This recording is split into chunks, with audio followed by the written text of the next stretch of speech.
오늘 우리가 읽었던 말씀을 통하여서 내 삶에 나타난 구원, 이러한 제목으로 말씀해 드리겠습니다. 말씀에 앞서 좌우에 한번 인사하겠습니다. 메리 크리스마스.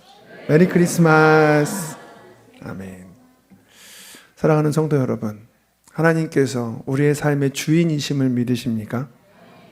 또 하나님께서 모든 역사를 주관하시고 섭리하신다는 사실도 믿으십니까? 그렇다라고 한다면 우리의 삶에 일어나는 많은 좋은 일과 많은 좋지 않은 일들도 하나님의 섭리 안에 있음을 믿으시기 바랍니다. 하나님의 경륜은 이미 여러분들의 고통과 슬픔과 눈물과 아픔을 알고 계시고 구원의 손길을 내밀어 놓으셨습니다. 다만 우리가 아직 발견하지 못했을 뿐입니다. 오늘 본문에는요, 요셉이라는 사람이 등장합니다. 너무 오래전에 읽어서 기억 안 날 수도 있으시니까 마태복음 1장을 펼쳐놓으시고 보시기 바랍니다. 요셉이라는 사람이 등장합니다. 그는 누구죠? 예수님의 아버지입니다. 육신의 아버지인 요셉은 예수님의 탄생 이야기를 우리가 이야기할 때 가장 비중이 없는 사람입니다. 생각해보면 여러분, 마리아는 기억나시죠?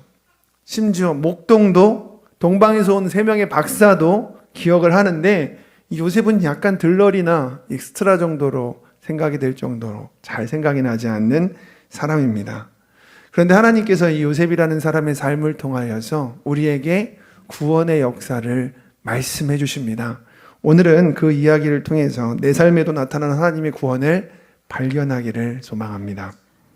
여러분, 요셉에 대해서 얼마나 알고 계십니까? 아마 한 2가지 정도는 알고 계실 겁니다. 예수님의 육신의 아버지다. 직업은 잘 알고 계시네요. 그런데 이 성경이 사실 요셉에 대한 많은 정보를 저희에게 제공하지 않고 있습니다.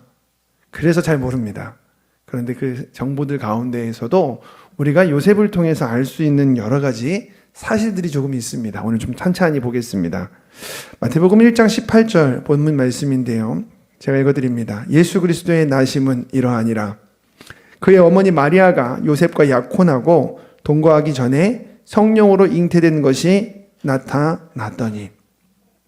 요셉이 마리아와 약혼했다고 기록되어 있는데 개정 성경 말고 이전 성경인 개역 한글은 정혼했다고 표현하고 있습니다. 사실 유대 결혼 풍속으로 생각해 보면 약혼보다는 정혼이라는 말이 더 적합합니다. 왜냐하면 법적으로 부부 상태이기 때문입니다. 여러분, 약혼은 결혼 전 단계잖아요. 얼마든지 파혼한다고 해서 이혼 소송할 필요 없습니다. 근데 정혼자들은 위험합니다. 잘못하면 목숨이 날아갈 수도 있는 상황이 생깁니다. 여러분, 이스라엘의 결혼 풍속이요, 1년 동안 지속이 됐습니다. 그 순서를 짧게 말씀드려 볼게요. 먼저 결혼하고 싶은 신부가 있으면 그 신부의 집에 가가지고 가벼운 파티를 엽니다. 그 파티에 초대된 사람들은 신부의 친구들이거나 신부의 친척들이었습니다. 최소 2명 이상이 와야지만 돼요. 왜냐하면 이스라엘은 법적으로 2 증인이 있으면 그것이 법적으로 인정된 것으로 여겨지기 때문에 2명 이상의 증인들, 신부의 가족들을 초대해 놓고 신랑이 신부에게 포도주 한 잔을 넘겨줍니다. 우리나라에서는 보통 프로포즈 할 때 뭐를 줍니까? 반지를 주듯이 포도주를 넘깁니다. 그러면 신부가 이 포도주를 받아서 마시면 법적 정혼인 겁니다. 증인들에 의해서 이루어진 겁니다. 안 마시면 찬 겁니다. 싫어. 그렇게 해서 마시게 되면 그때부터 2 사람은 법적으로 부부입니다. 1년 동안 부부인데 같이 살지는 못합니다. 왜냐하면 그 당시에 이스라엘에서 결혼하는 적정 나이가 10대 후반에서 20대 초반이었습니다. 아직 신랑이 재산이 하나도 없어요.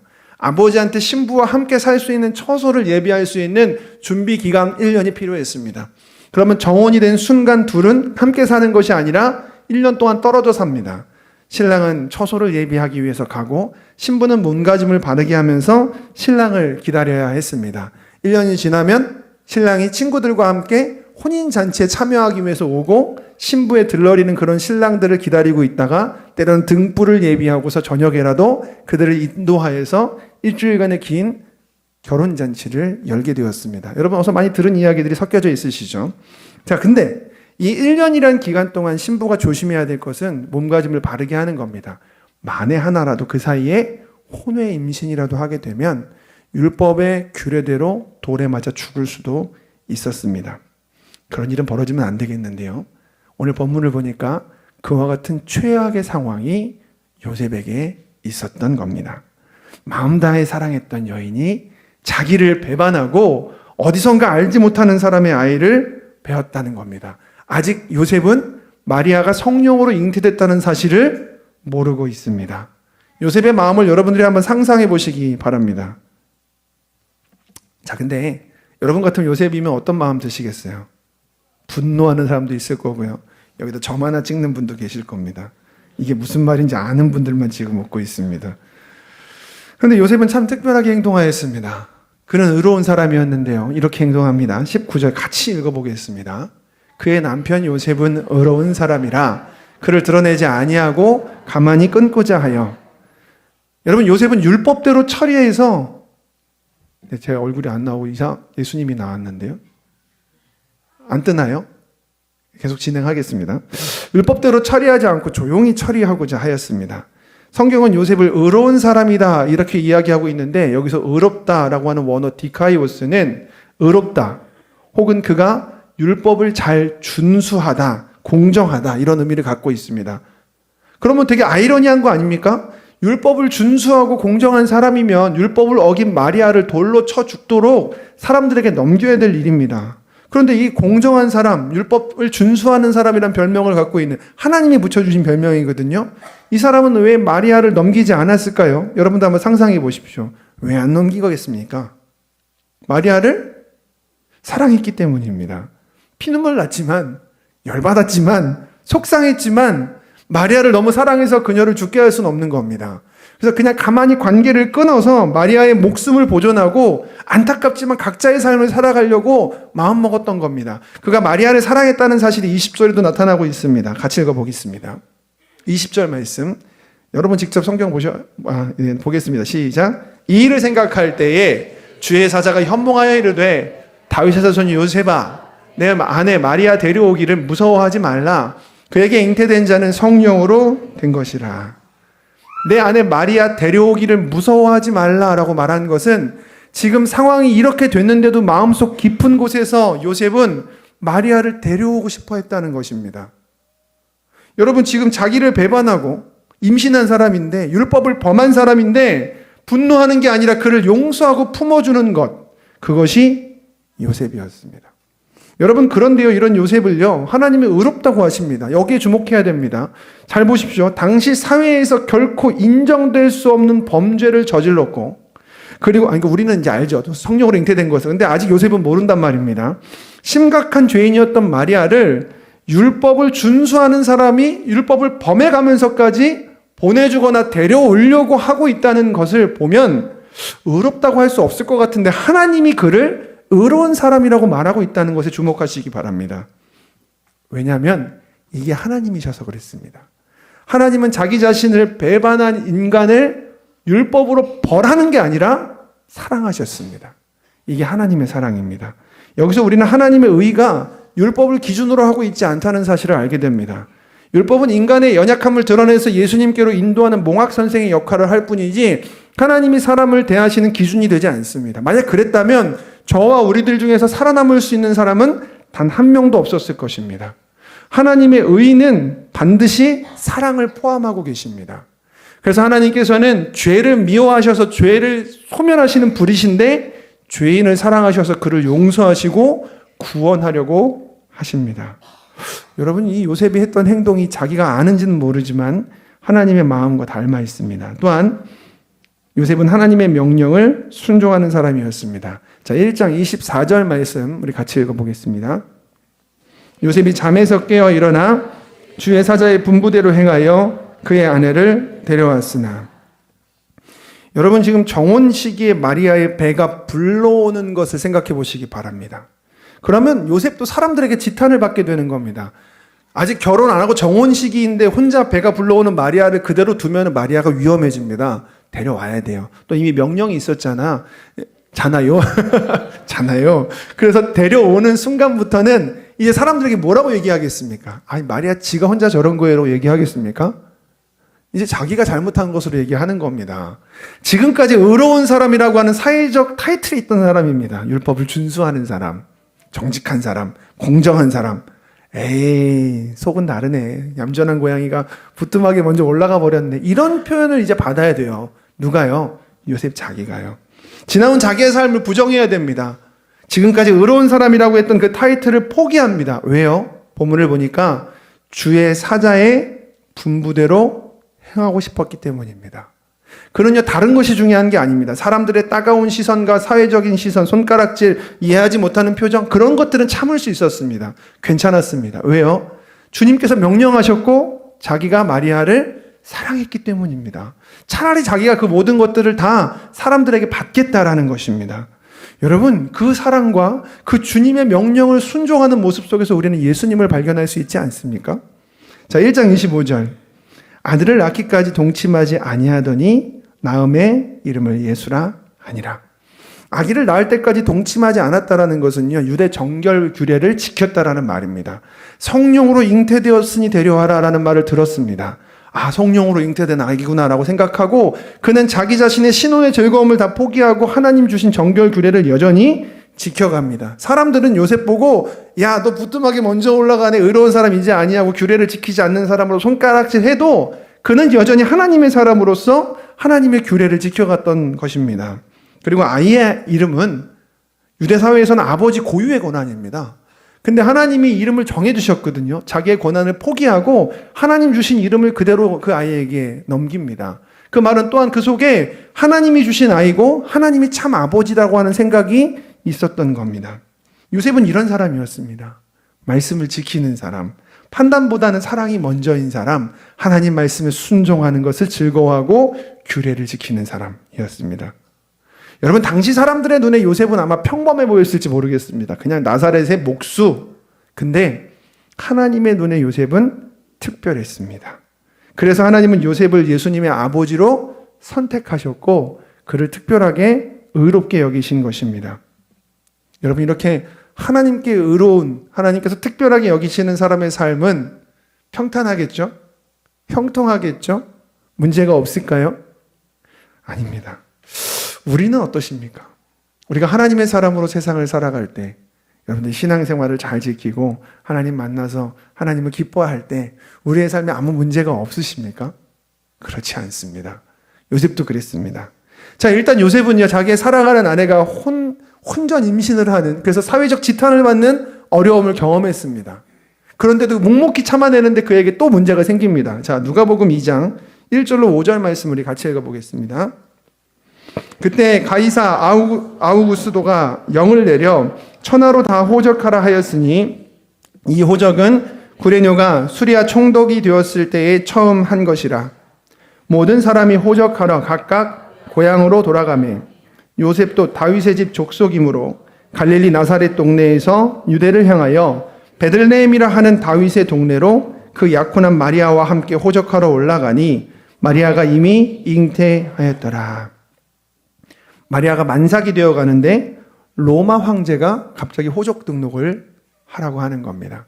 그 당시에 황제들은요, 14년마다 한 번씩 로마에 있는 모든 남자들에게 본적지로 돌아가서 호적 등록을 하게 시켰습니다.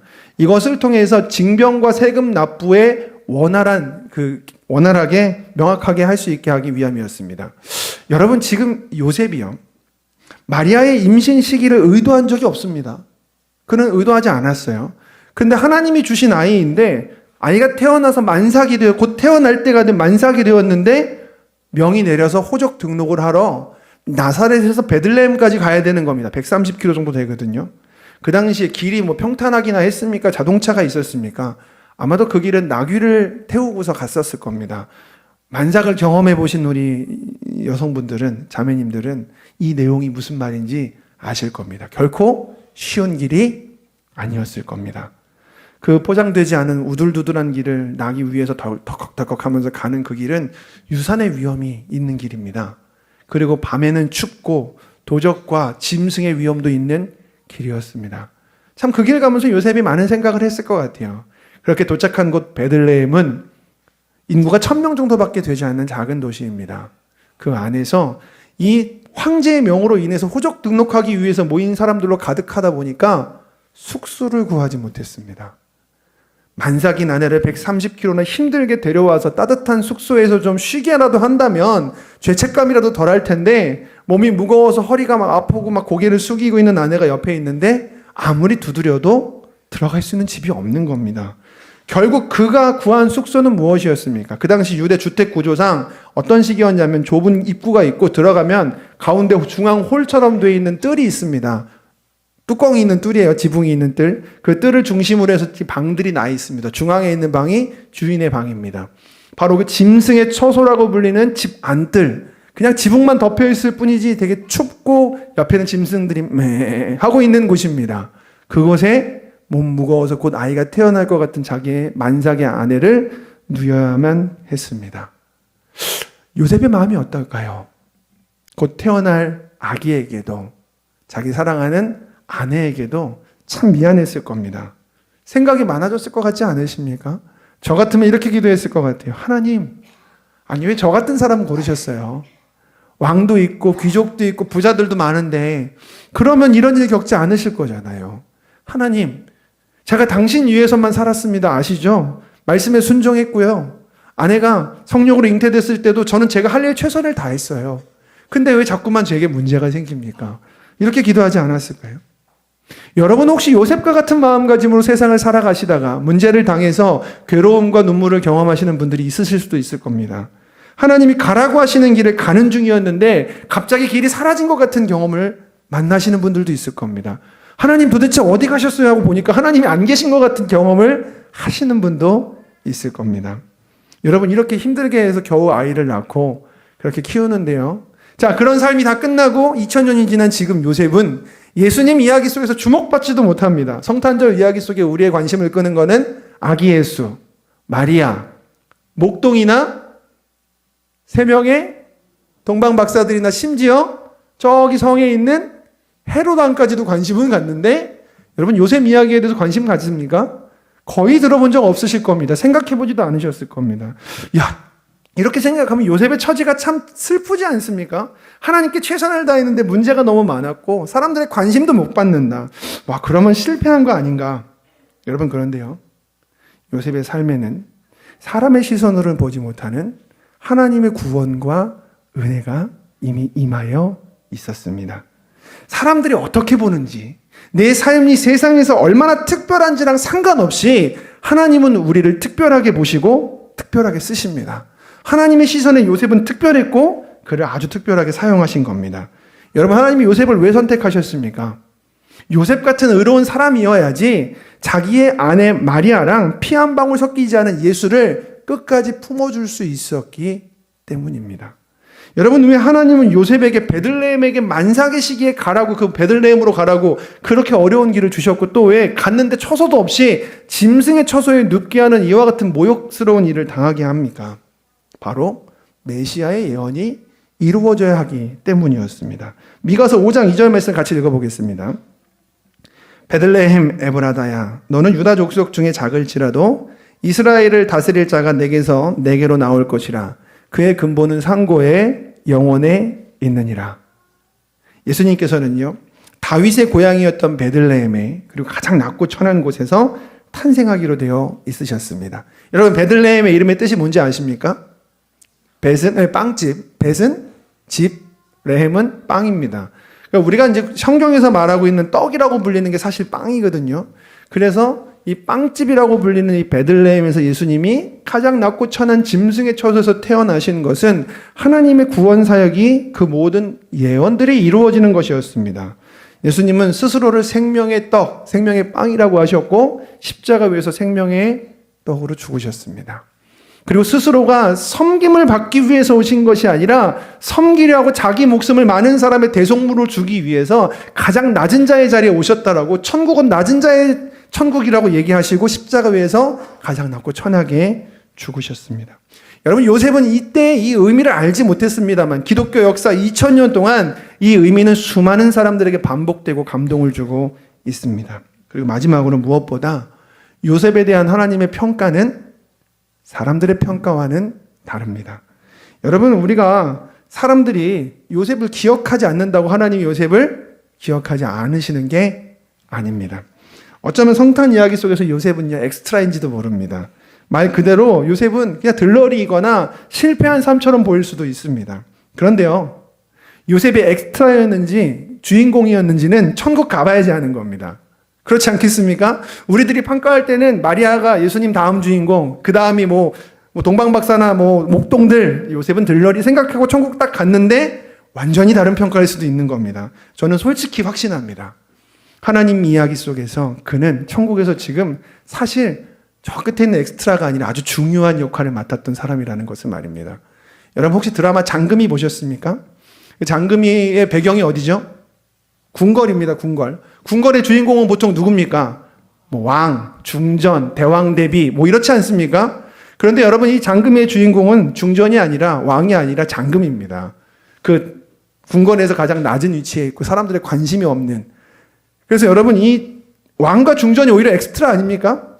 그래서 여기 이 장금이라는 영화에 출연했던 중전 역할을 한 사람이 기독교인인데 어떤 목사님이 그분을 만나서 대화를 좀 했대요. 그랬더니 그분이 하는 말이 제가 카메라가 돌아갈 때나 중전이지 카메라 꺼지는 순간 모든 사람, 감독님부터 시작해서 모든 사람의 관심은 이영애 씨한테 장금이한테 다 갑니다. 이렇게 얘기를 하더래요. 여러분 세상 사람들이 아무리 왕과 중전에게 관심이 있어도 하나님의 관심은 요셉에게 있으셨습니다. 오늘 하나님의 구원이 요셉의 삶에도 임하였습니다.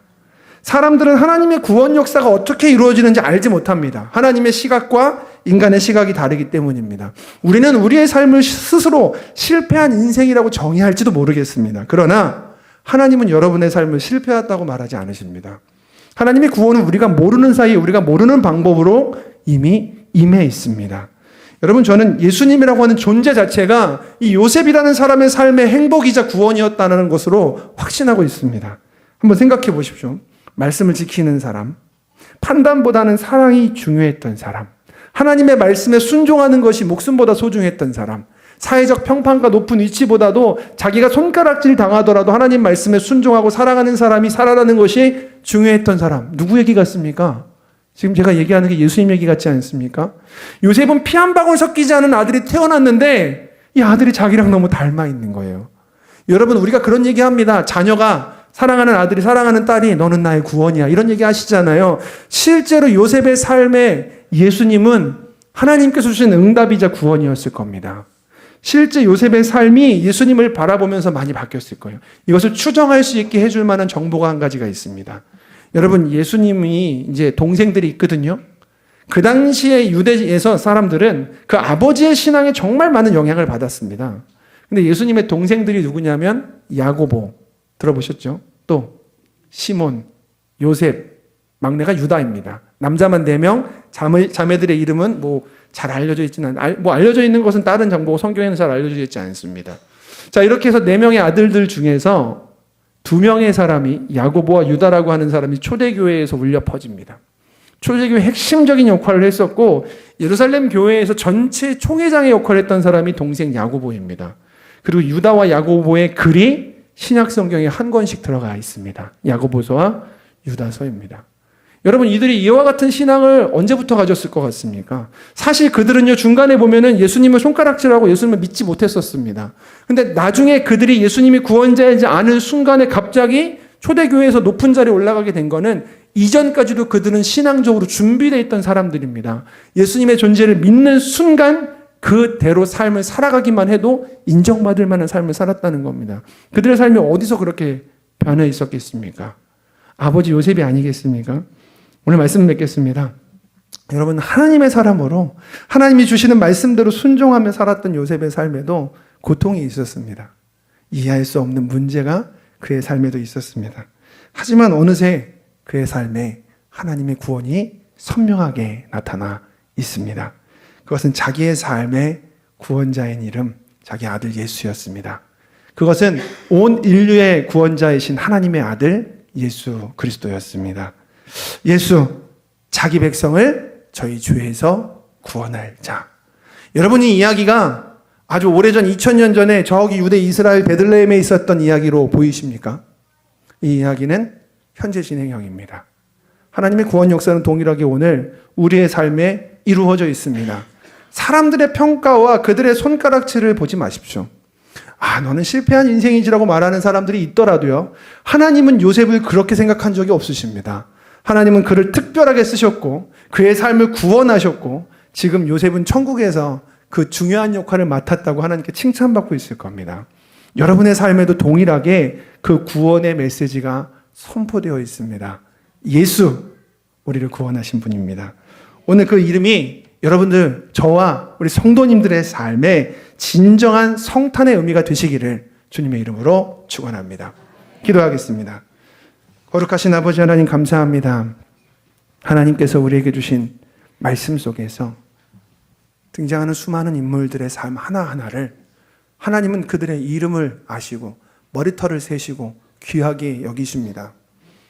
우리는 중요한 역할을 맡은 사람, 사회적으로 높은 신분을 가진 사람, 돈이 많거나 영향력을 미치거나 훌륭한 일을, 업적을 나눈 사람들만 기억합니다. 그러나 하나님은 하나님의 시선 가운데 하나님께 특별한 사람들을 모두 공평하게 사랑하시고 사용하시고 그들을 구원하십니다. 오늘 하나님의 구원이 우리의 삶에 동일하게 임한 줄로 믿습니다. 성탄을 맞이하여서 요셉의 구원이었던 이름 예수, 온 인류 만물의 구세주이신, 자기 백성은 자기 죄에서 구원하신 자 예수, 그 이름이 우리의 삶에 오늘 이 하루가 기쁜 이유가 되게 하시고 하나님을 묵상할 수 있는 이유가 되게 하여 주시옵소서.